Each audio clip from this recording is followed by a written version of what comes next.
Hello everyone, I am Sudhir Swarkade and welcome to the channel, and if you are new in this channel, please subscribe it.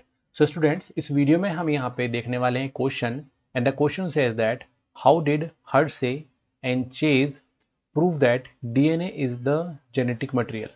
Hershey और chase ने कैसे prove किया कि DNA जो है वो basically क्या है, जेनेटिक मटेरियल। तो हम यहाँ पे क्या पर स्टडी करने वाले हैं, हम यहाँ पे स्टडी करने वाले हैं हर्से एंड चेज एक्सपेरिमेंट।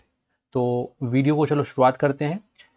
सबसे पहले तो हम समझते हैं कि जो हर्से एंड चेज साइंटिस्ट हैं, इन्होंने आखिरकार क्या किया। इन्होंने बताया कि डीएनए जो है वो क्या है, जेनेटिक मटेरियल। तो इन्होंने प्रूव किया हर्से एंड चेज एक्सपेरिमेंट जिसको हम बोलते हैं, उस एक्सपेरिमेंट के थ्रू कि DNA is the genetic material.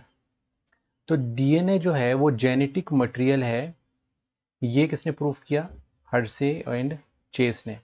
But पहले यहाँ पे क्या प्रॉब्लम थी, ये प्रूव करने की ज़रूरत क्यों पड़ी, क्योंकि पहले हमको लगता था कि यहाँ पे कहीं ना कहीं प्रोटीन का भी वर्क है ना। तो पहले कन्फ्यूज़न था। तो इस एक्सपेरिमेंट से ये भी हमको समझ में आया कि प्रोटीन जो है वो क्या नहीं है, जेनेटिक मटेरियल नहीं है। तो ये भी किसमें प्रूव किया है, वो भी इसी पर्टिकुलर एक्सपेरिमेंट से प्रूव हुआ। तो जो हर्शी एंड चेज थे, उन्होंने बेसिकली एक वायरस का यूज़ किया इस पर्टिकुलर थ्योरी को कि डीएनए जो है वो जेनेटिक मटेरियल है, समझाने के लिए उन्होंने एक वायरस का यूज़ किया जिसको क्या बोला, बैक्टीरियोफेज। तो यहाँ पे लिख देते हैं हम, यहाँ पे बैक्टीरियोफेज। बेसिकली बैक्टीरियोफेज की हेल्प से इन्होंने क्या किया, इस पर्टिकुलर स्टेटमेंट को प्रूव किया। तो बैक्टीरियोफेज क्या है, तो बैक्टीरियोफेज जो है बेसिकली क्या है, वायरस। ठीक, तो ये क्या है, एक वायरस है जो क्या करता है, जो डिपेंड होता है ना। ये क्या रहता है, वायरस डिपेंड होते हैं, ये सिंपल ऑर्गेनिजम्स होते हैं। तो ये क्या होगा, ये होगा डिपेंड। और डिपेंड किस पे होगा, डिपेंड ऑन होस्ट। किस पे डिपेंड है, ये डिपेंड होता है, ये होस्ट पे डिपेंड होता है। अपनी पूरी की पूरी लाइफ के लिए, अपने आप को सस्टेन करने के लिए जो वायरस हैं वो डिपेंड होते हैं होस्ट पे, है ना। और ये क्या करेंगे, वायरस वायरस एक्चुअल में इसकी जो मशीनरी होती है होस्ट की, उसको यूज़ करता है। तो हम यहाँ पे बोल सकते हैं कि they depend on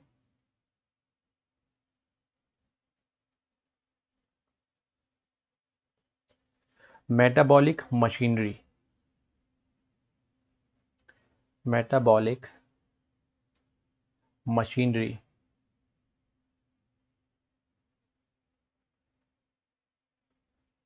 off host. तो होस्ट की मेटाबॉलिक मशीनरी पे डिपेंड करेगा ये, है ना। तो जो बैक्टीरियोफेज होते हैं वो स्पेसिफिक टाइप के वायरस हैं जो क्या करते हैं, जो एक्चुअल में अटैक करेंगे किस पे, बैक्टीरिया पे। ओके, तो यहाँ पे हम लोग बोल सकते हैं कि दे इन्फेक्ट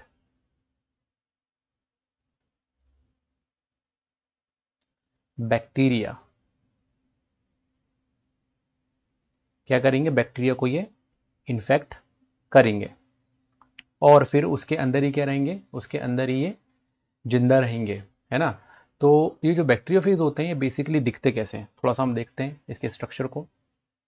देन उसके बाद ये जो एक्सपेरिमेंट है वो आपको बहुत ही क्लियरली समझ में आएगा। तो ये कुछ इस तरीके से दिखाई देते हैं।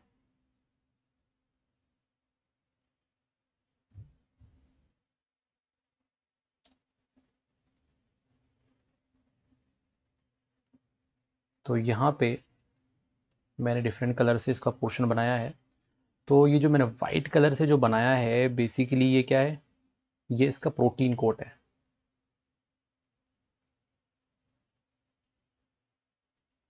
Protein coat. और इसके अंदर ये जो रेड कलर से है ये क्या है, इसका डीएनए। तो इसका कुछ इस तरीके का डीएनए होता है, सॉरी इस टाइप का स्ट्रक्चर होता है। तो बेसिकली ये हेड का पोर्शन है, और यहाँ पे इस पोर्शन को हम बोलते हैं टेल, है ना। तो टेल का पोर्शन ये रहा और ये जो है हमारे टेल फाइबर्स हैं जिसके थ्रू क्या करता है, ये बैक्टीरिया के मेम्ब्रेन में अटैच होता है। तो कुछ इस तरीके का क्या है बैक्टीरियोफेज का स्ट्रक्चर। अब यहाँ पे जो प्रोटीन कोट होता है ना, तो ये किसका बना होता है, ये प्रोटीन का बना हुआ है, प्रोटीन कोट। और इसमें एक एलिमेंट है होता है इसमें, और वो एलिमेंट है क्या, वो एलिमेंट है सल्फर। ओके, तो इसमें क्या मिलता है, इसमें मिलता है सल्फर प्रोटीन में। वही अगर हम डीएनए की बात करते हैं तो डीएनए में एक एलिमेंट मिलता है जो कि क्या है, फॉस्फोरस। अब इन दोनों की खास बात यह है कि जो प्रोटीन कोड जो बनता है बेसिकली उसमें सल्फर तो मिलता है, बट उसमें जो फॉस्फोरस रहता है वो क्या होता है, अब्सेंट होता है। तो यहाँ पे हम बोल सकते हैं अब्सेंट फास्फोरस। वही अगर हम डीएनए की बात करें तो उसमें फास्फोरस तो मिलता है, बट इसमें अब्सेंट होता है क्या, सल्फर। तो इसमें सल्फर नहीं मिलता इस डीएनए में, डीएनए के स्ट्रक्चर में, और इसमें प्रोटीन में क्या नहीं मिलता, फास्फोरस नहीं मिलता। तो इस तरीके से ये बैक्टीरियोफेज का एक इंटरफेज है। इस तरीके का क्या होगा, स्ट्रक्चर रहेगा। अब देखिए ये क्या करता है, ये अटैक करता है किस पे, बैक्टीरिया पे। तो सपोज कीजिए ये एक बैक्टीरिया का स्ट्रक्चर मैंने बनाया, ठीक। तो ये एक बैक्टीरियल सेल है, यहाँ पे ये क्या करेगा, अटैक कर देगा और अटैक करके मेम्ब्रेन में कुछ इस तरीके से क्या होगा, अटैच होगा। और अटैच होने के बाद इसका जो जेनेटिक मटेरियल होता है, इसका जेनेटिक मटेरियल है, ये इसको क्या करेगा, ये इसको ट्रांसफ़र कर देगा कहाँ पे, इस सेल के अंदर। तो कुछ इस तरीके से ये क्या करता है, अपने जेनेटिक मटेरियल यानी डीएनए को बैक्टीरियल सेल के अंदर पहुंचा देता है ना। तो हम पहले क्या करते हैं, इसको लिख देते हैं, ये है बैक्टीरियल सेल।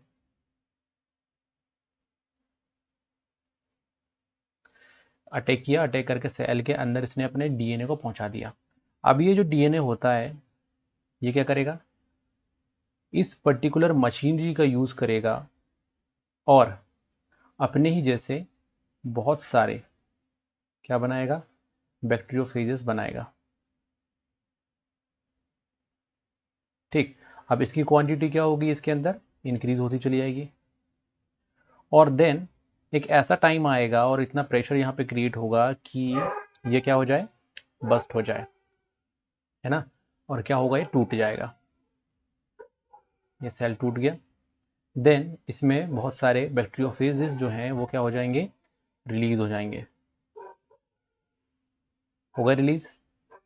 अब इसके बाद फिर क्या है, जो दूसरा नॉर्मल बैक्टीरियल सेल जो रहेगा उस पर क्या करेगा, ये उस पर ये इन्फेक्ट करेगा। तो ये एक और नॉर्मल सेल बना देते हैं हम यहाँ पे, इस पर क्या करेगा, फिर से इन्फेक्ट करेगा।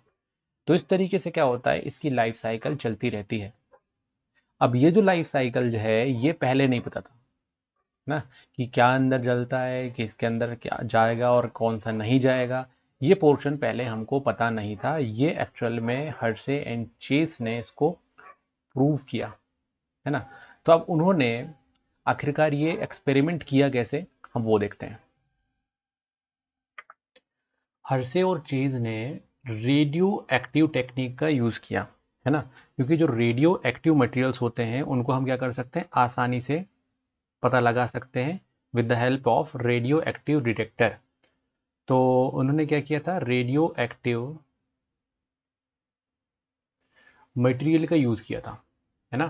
तो रेडियो एक्टिव मटेरियल जैसे कि क्या है, जैसे कि आइसोटोप्स। अब कौन सा जो आइसोटोप होता है वो रेडियो एक्टिव होता है, जैसे कि सल्फर का आइसोटोप एंड फास्फोरस का आइसोटोप। जो नॉर्मल सल्फर होता है, नॉर्मल सल्फर होता है जो हमारी बॉडी में मिलता है, वो मिलता है सल्फर 32।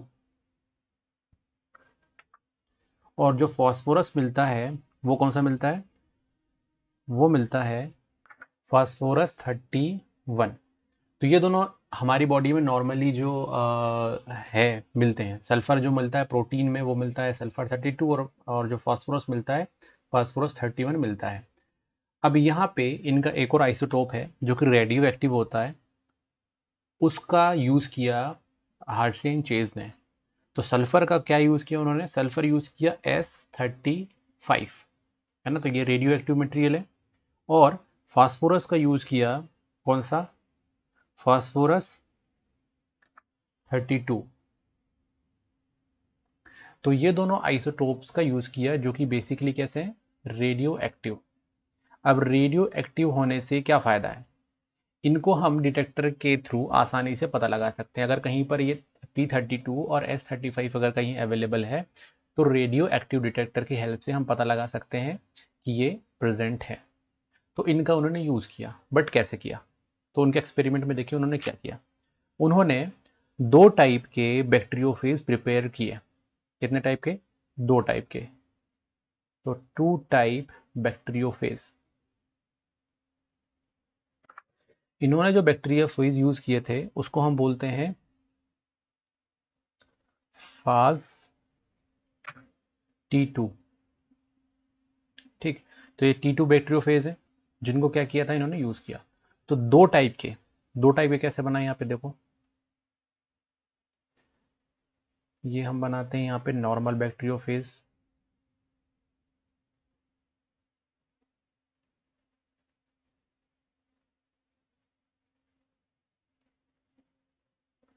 अब इन्होंने क्या किया, इसको रेडियो लेबल कर दिया।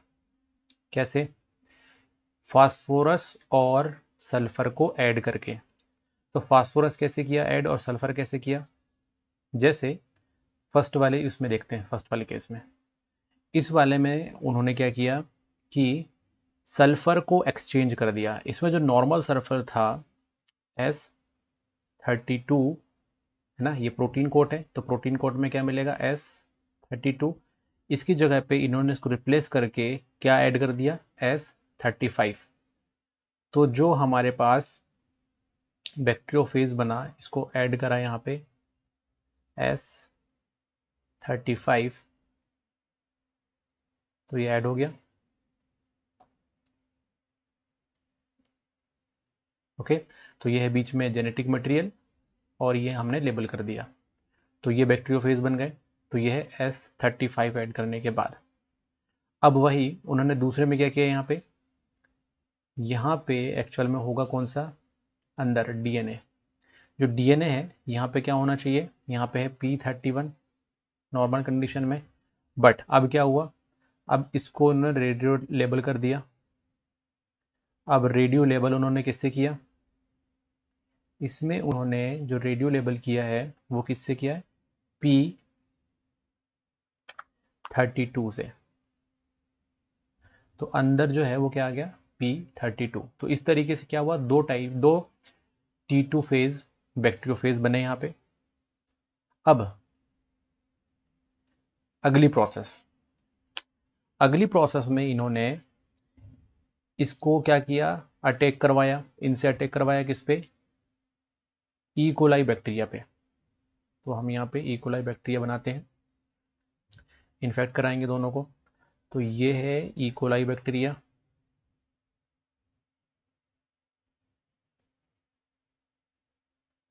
ठीक, अब ई कोलाई बैक्टीरिया में इन्होंने क्या किया? इन्फेक्ट दोनों ही के यहाँ पे ई कोली बैक्टीरिया।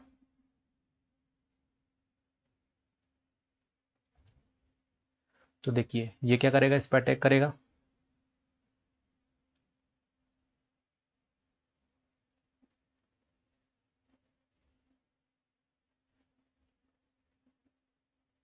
है ना, और ये क्या करेगा? इस पर अटैक करेगा।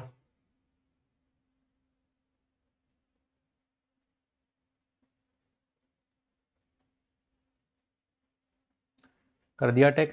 अब अटैक करने के बाद जैसे प्रोसेस हमने ऑलरेडी अभी स्टडी किया था, जेनेटिक मटेरियल क्या करेगा? इसके अंदर चला जाएगा। तो ये जो जेनेटिक मटेरियल है ये कहाँ जाएगा? अंदर। तो हम इसको अंदर पहुंचा देते हैं नेक्स्ट प्रोसेस में। इन्फेक्शन कॉज हुआ तो जेनेटिक मटेरियल आ गया अंदर, और इसमें कौन सा जेनेटिक मटेरियल, ये जेनेटिक मटेरियल आ गया अंदर। अब कुछ टाइम बाद यहाँ पे ये बस्ट हुई, है ना। तो अब नेक्स्ट देखते हैं। अब जब यहाँ पे बस्ट होगा तो क्या होगा, ये रप्चर हो जाएगा।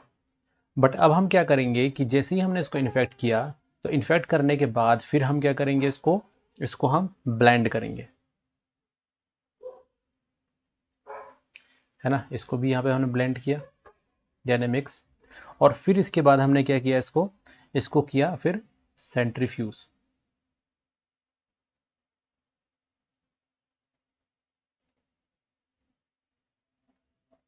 दोनों के हमने मिक्स किया और देन फिर सेंट्रीफ्यूज किया।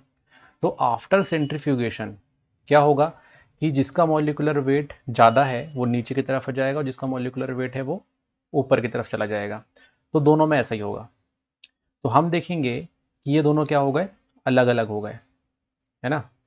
तो अगर हम इसमें देखें तो जो ये सेल है, सेल क्योंकि ज़्यादा वजन के होंगे तो सेल इधर आ जाएंगे, और जो ये प्रोटीन कोड ऊपर है ये कहाँ चले जाएगा, ऊपर बाहर ही रह जाएगा। ठीक, ये क्यों होगा, क्योंकि ये अंदर का अंदर ही है डीएनए, ये नीचे चला गया यहाँ पे, और ये ऊपर क्या होगा, सुपरनेटेंट में क्या बच गया आफ्टर सेंट्रीफ्यूगेशन, ये पर्टिकुलर जिसको हमने रेडियो लेबल किया था, दैट मीन्स प्रोटीन का पार्ट यहीं पे रह गया। वही अगर हम इस सिचुएशन को देखें दूसरे केस में, दूसरे केस में भी हमने सेंट्रीफ्यूज किया, तो हम देखेंगे कि जिसके अंदर जेनेटिक मटेरियल है वो बेसिकली नीचे आ जाएगा।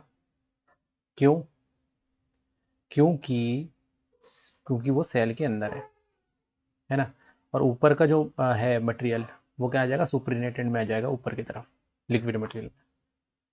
ठीक, अब हम क्या करेंगे, इसको डिटेक्ट करेंगे, किसके थ्रू, डिटेक्टर के थ्रू। तो डिटेक्टर के थ्रू देखेंगे तो यहाँ पे ये जो हमारे पास लिक्विड मटेरियल है, इसमें क्या होगा, इसमें रेडियो एक्टिव मटेरियल हमको मिलेगा। ठीक, और इसमें यहाँ पे हमको क्या मिलेगा, रेडियो एक्टिव मटेरियल। तो हम समझ जाएंगे कि बेसिकली यहाँ पे क्या प्रोसेस हुई है। यहाँ पे ये प्रोसेस हुई है कि जिसको हमने रेडियो लेबल किया था फर्स्ट केस में, जस्ट मिनट, यहाँ से देखते हैं, ये देखिए यहाँ पे हमने डीएनए को रेडियो लेबल किया था और वो हमको सेल के अंदर मिला है। तो इसका मतलब ये हुआ कि जो डीएनए है वही कहाँ पे गया है, सेल के अंदर, और इसमें प्रोटीन को हमने रेडियो लेबल किया था जो कि बाहर ही रह गया है ना, क्योंकि अंदर हमको यहाँ पर रेडियो लेबल मटेरियल मिला नहीं है, बाहर मिला है वो, मतलब ये बाहर ही रह गया। तो प्रोटीन कोड यहाँ पे बाहर ही रह जाता है और सिर्फ जेनेटिक मटेरियल क्या होता है, सेल के अंदर जाता है। तो इस एक्सपेरिमेंट से हमको काफ़ी कुछ क्लियर आइडिया लग गया है कि एक्चुअल में सेल के अंदर कौन जा रहा है, और फिर सेल के अंदर जाने के बाद ही फिर क्या बनता है वहाँ पे, अपने आप को वो रेप्लिकेट कर पाता है। तो इस तरीके से यहाँ से कुछ ऑब्जर्वेशंस और रिजल्ट निकला है हमारे पास। क्या रिजल्ट निकला है देख लेते हैं यहाँ पे। फर्स्ट यहाँ पे रिजल्ट निकला है कि डीएनए जो है वही क्या करता है, एंटर करता है। तो DNA of the virus enter the host cell. Cell के अंदर कौन एंटर किया है, वायरस का डीएनए। और जो प्रोटीन है वो क्या हो गया, वो प्रोटीन कोट रिमेन आउटसाइड, बाहरी वो रह गया है। ठीक, और ऑब्जर्वेशंस क्या हैं, इसके अलावा ऑब्जर्वेशन है कि ये जो डीएनए ही है वो क्या करता है, प्रोजीनीज बना रहा है, क्योंकि वो अंदर से ही बस्ट होकर निकलता है ना। तो डीएनए प्रोड्यूस प्रोजेनी, ठीक है, प्रोजेनी बना रहा है यहाँ पे बहुत सारे। T2 बैक्टीरियोफेज जो है बेसिकली यही बनाएगा यहाँ पे अंदर। इस तरीके से क्या प्रूफ होता है, इस तरीके से हम यहाँ पे बोल सकते हैं DNA is the genetic material।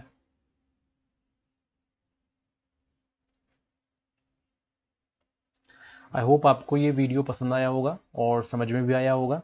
तो जल्द से जल्दी अपने दोस्तों के साथ इसको शेयर करें ताकि उनको भी ये कॉन्सेप्ट समझ में आए। Thanks for watching.